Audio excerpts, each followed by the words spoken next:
After her business trip, Emily arrived at her mother-in-law's house to pick up her husband and kids. Hearing strange bits of conversation under the window, she stopped, and when she listened to the end, she was stunned by the truth that unfolded. Before we continue, comment which country you're watching this video from. Enjoy listening. Emily snapped her suitcase shut, trying not to wake the sleeping Daniel and Nate. The week-long business trip couldn't have come at a worse time, but the project was urgent, and she was needed. "Daniel, are you sure everything will be fine?"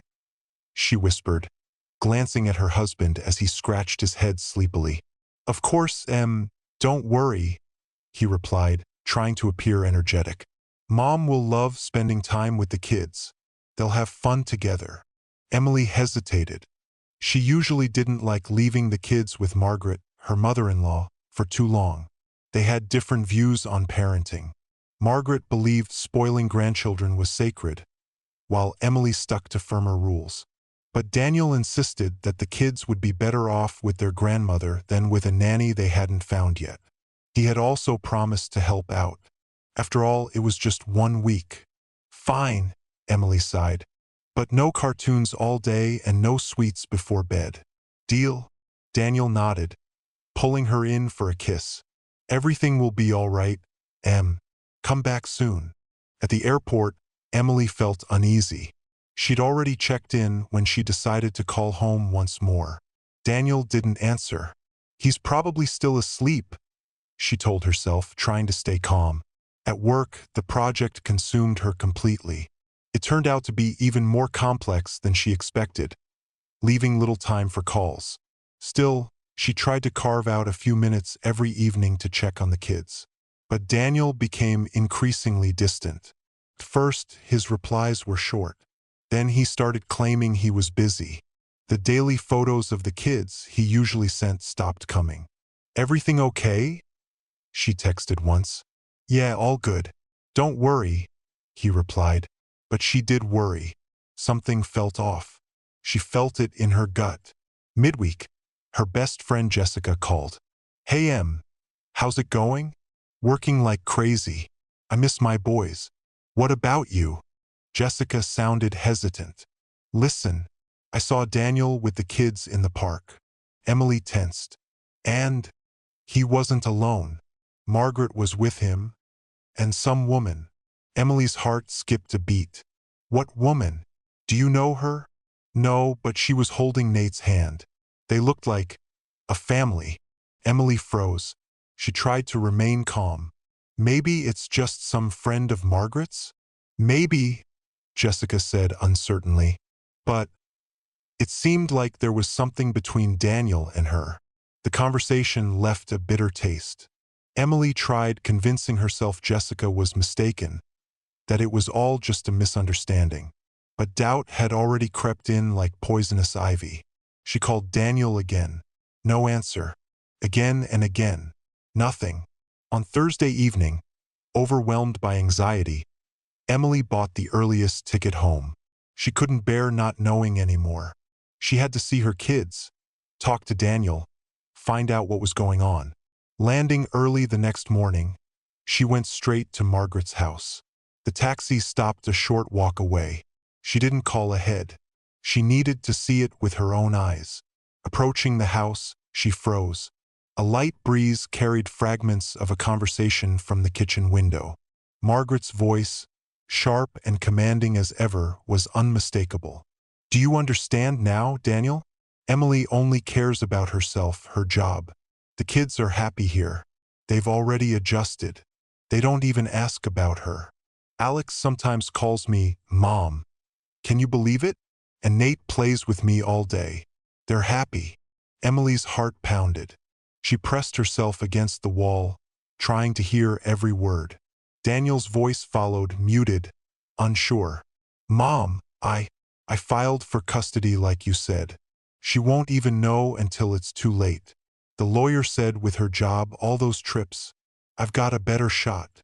Emily felt like she'd been doused in cold water. Court. Daniel had filed for custody behind her back, while she juggled career and motherhood, trying to be a good mother and wife. He had betrayed her. Margaret gave a triumphant chuckle. See, son? I told you. All she cares about is her career. And the kids? Who else needs them but us? All she'll be left with is paying child support if the court even awards that. Emily's insides froze. Child support. They planned to take her children away and turn her into a weekend mom, a walking ATM. Rage and despair flooded her, but through the haze, a calm and calculating voice emerged. Don't act on emotion. Take action. It took everything she had not to storm inside and confront them. Instead, she pulled out her phone, started recording, and leaned closer to the wall to capture every word. Just stick to what I told you, Daniel, Margaret continued. Say she's always away on business trips, that the kids barely see her, that I take care of them like they're my own, and that they're better off with us. Mom, I don't know, maybe we should talk to her? Nonsense. What's there to talk about? She never listens. All she hears are her ambitions. You know how stubborn she is. Only court will work, anything else is useless. Emily tightened her grip on her phone. Stubborn? Yes, she was. And she would fight for her children with everything she had. The conversation went on for a few more minutes. Margaret laid out every detail, what Daniel should say in court, what documents to prepare. She had thought of everything. Daniel seemed like he was just going through the motions, blindly following her lead. When they finally stopped talking, Emily quietly stepped away from the house. Her legs trembled. Her head spun. She felt betrayed by the people she trusted most. But now was not the time for weakness. Now she had to act. She walked slowly down the street, trying not to draw attention. Her mind raced what to do, where to go, who to trust. Then she remembered her mother. Linda, a retired attorney, wise and strong, always ready to help. The only one Emily could trust right now. She pulled out her phone and dialed. Mom, it's me. I need your help. Urgently. Linda's voice came through, full of concern. What happened, sweetheart? Are you okay? No, Mom. I'm not. Daniel filed for custody to take the kids from me. Silence. What? What do you mean? Fighting back tears, Emily told her everything about the trip, the conversation at the window, Daniel and Margaret's plan. Mom, I recorded everything. I have proof. Linda listened quietly, not interrupting once. When Emily finished, she finally exhaled. All right, sweetheart, don't panic. We'll handle this. Come over right now and bring the recording with you. Emily felt a slight relief in her chest. Her mom always knew what to do. With her, Emily felt safe. She quickly hailed a taxi and gave her mother's address. The entire ride, she stared out the window, trying to calm down. Fragments of phrases ran through her mind, Margaret's words, Daniel's desperate voice. She couldn't believe this was happening to her, that people she loved and trusted were capable of such betrayal. Arriving at her mother's house, Emily jumped out of the taxi and rushed to the door. Linda was already waiting. She wrapped her daughter in a tight hug. There, sweetheart. It's going to be okay. I promise. Emily buried her face in her mother's shoulder and began to cry. She needed to release the pain, the betrayal, the helplessness. Once she calmed down a little, Linda led her to the study. All right? Tell me everything from the beginning and let me hear the recording. Emily recounted everything that had happened over the past few days in detail. With every word, she felt a bit lighter. Linda listened attentively, never interrupting. When Emily finished, she handed over her phone and Linda played the recording. Yes, this is serious, but not hopeless. We have evidence and that's what matters. Mom, what do I do? I'm scared they're going to take my kids. They won't, honey. I won't let that happen. We'll fight and we'll win. Linda opened her laptop and began typing. Her past experience as a lawyer had not gone to waste. She knew exactly where to start, what documents to collect, and how to present the case in the best possible light. The first step was gathering evidence.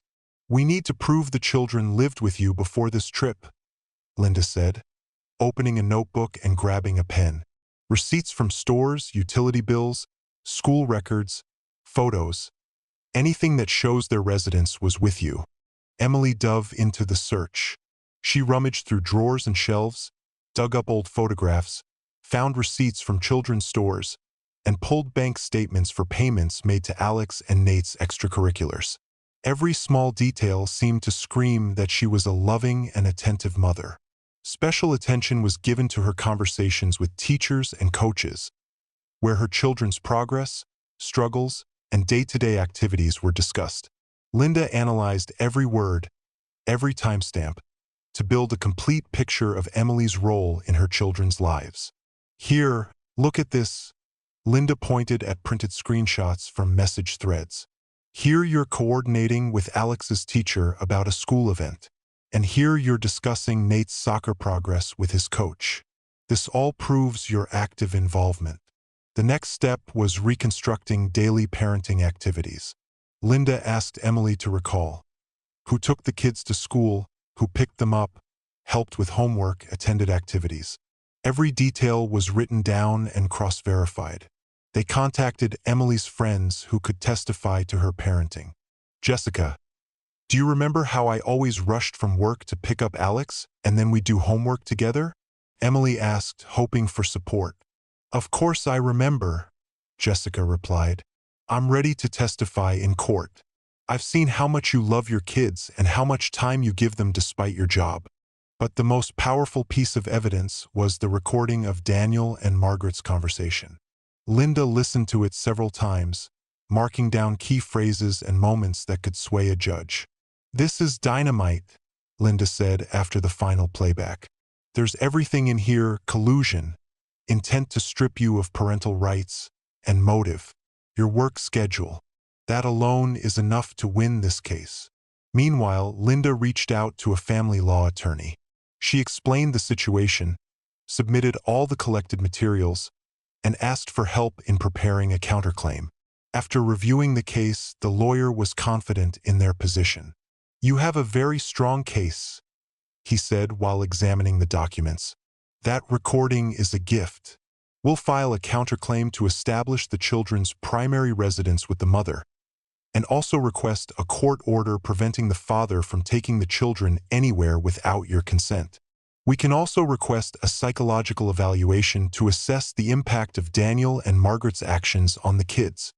Under the lawyer's guidance, Emily prepared a detailed counterclaim, outlining the full situation, submitting all the evidence, and formally asking the court to protect her parental rights and her children's well-being. Once all documents were ready, Emily decided it was time to act. She knew she needed to confront Margaret and demand the children's return. She called her mother-in-law. Margaret, I'm asking you to return the children home. They're staying with you temporarily, but starting tomorrow they need to be back. I'll come pick them up tomorrow evening. Upon hearing this, Margaret exploded in rage. She started yelling and threatening Emily, claiming the kids didn't want to come back to her, that they loved her. Margaret, more than their real mother. You'll never get them back. Margaret screamed into the phone. They're staying with me. I'll take care of them. And you can go back to disappearing into your job. Despite the threats, Emily remained calm. She knew the law was on her side and that Margaret couldn't do anything about it. Margaret, I've warned you, Emily said firmly. If you don't return the kids tomorrow, I'll be forced to go to the police and the court. And believe me, you won't like that. The next day, Emily arrived at Margaret's house accompanied by her lawyer and 2 police officers. When Margaret saw them, she tried to block the doorway, but the police presented her with a search warrant. The house was in chaos. As soon as the kids saw Emily, they ran into her arms, crying. They hugged her tightly, begging to go home. Mommy, please take us with you, cried Alex, clinging to her. We want to go home. It's going to be okay, my loves, Emily soothed them. We're going home now. Everything will be as it should. Emily gathered the kids and their belongings and left the house with the police. Margaret stood at the doorstep screaming and cursing, but Emily ignored her. That same evening, Daniel came to Emily's place. He looked defeated and overwhelmed. He tried to explain himself, saying Margaret had convinced him that he never meant to hurt her. Emily, please forgive me, Daniel said, kneeling before her. I was wrong. I don't know what came over me. I love you and the kids. Please, give me a chance to make things right. Emily looked at him with cold disappointment. She couldn't believe the man she had loved and trusted could do something like this. You betrayed me, she said, staring into his eyes. You betrayed our children. I can't forgive you. It's over between us. Daniel tried to say something more, but Emily cut him off. Leave, Daniel, she said. I don't want to see you again. You're no longer part of our lives. Realizing it was truly over, Daniel got up and left the apartment in silence. Emily stood by the door, leaning against it as tears streamed down her face. It hurt. It was painful, but she knew she had done the right thing. She had protected her children and herself. She had shown Daniel and Margaret that no one could treat her like that. The trial was still ahead, but Emily felt confident. She had the evidence. She had her mother's and friends' support. And, most importantly, she had her love for her children, which gave her the strength to keep fighting. The court ruled. The children resided with their mother. The father violated a verbal agreement. The grandmother has no legal right to retain the children. The hearing lasted several hours, but Emily felt surprisingly calm. The lawyer had prepared everything, and the evidence was irrefutable. Daniel looked confused and defeated. Margaret, usually so domineering and confident, sat in silence, casting hateful glances at Emily. The judge read the decision in a clear, steady voice. Each word echoed in the courtroom. Considering the presented evidence, the court determines the primary residence of minors Alex and Nate to be with their mother, Emily Bennett. Emily took a deep breath. She had won, but it was a bitter victory. She had fought for something that had always been hers by right, her children. Daniel was granted limited visitation. The court scheduled supervised visits every other Saturday from 10 a.m. to 4 p.m., with a social worker present until the children were comfortable spending more time with him. Emily accepted this. It was important the kids didn't feel abandoned by their father. But she could never fully trust Daniel again after everything he had done. Margaret was stripped of any legal input regarding the children's upbringing, based on Emily's statement and court findings. This was the hardest part for Emily to accept. She knew Margaret loved her grandchildren, but her manipulation and interference had crossed the line. The lawyer presented ample evidence of how Margaret had turned the kids against Emily and tried to control every aspect of their lives. In light of the repeated violations of familial boundaries, the court finds it necessary to limit Margaret Bennett's involvement in the upbringing and decision-making regarding minors Alex and Nate, the judge concluded. After the hearing, Daniel approached Emily. Emily, I'm sorry. I was wrong. My mom convinced me it was better for the kids. I just wanted what was best for them. Emily looked at him wearily. You thought it was better to tear them away from their mother? To lie to them? To turn them against me? She asked. You didn't even try to talk to me, Daniel. You betrayed me. She didn't listen to any more of his excuses. She knew forgiveness would be a long, hard process, and right now her children needed her focus. Emily began a new life with Alex and Nate. She rented a small but cozy apartment in another part of the city. She wanted a fresh start, to build a life of love, trust, and stability for her kids. The first days were hard. The children missed their old home, their toys, their routine. But Emily showered them with care. She cooked their favorite meals, read bedtime stories, played board games. One evening, as she tucked Nate into bed, she asked gently, Do you like it here, sweetheart? Nate hugged her and whispered, Yeah, Mom, it's peaceful. Those words were the greatest reward for Emily. She knew she was doing the right thing. She didn't close herself off from the world, but she built strong boundaries. Emily returned to work but prioritized time with her kids and herself. She learned to say no to requests that drained her energy and to trust her own decisions. And she no longer heard others' voices through open windows, only her own. One day, while walking in the park with the children, Emily saw Daniel sitting on a bench beside Margaret. They were talking animatedly.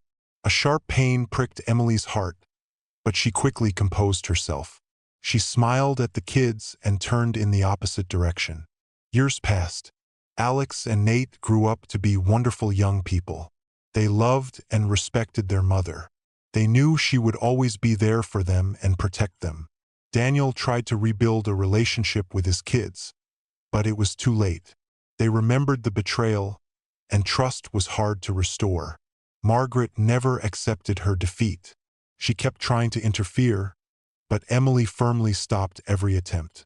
Eventually, Emily remarried a kind man who loved her children as his own. They moved into a big house outside the city, with a dog and a cat. They were happy. One evening, sitting on the porch watching her children play in the yard, Emily thought about everything she had been through. She realized all those trials had made her stronger and wiser. She had learned to cherish what she had and not to fear the future. Emily looked up at the sky and smiled. She knew she had done everything right. She had protected her family, built a new life, and found her happiness. And no one would ever take that from her again.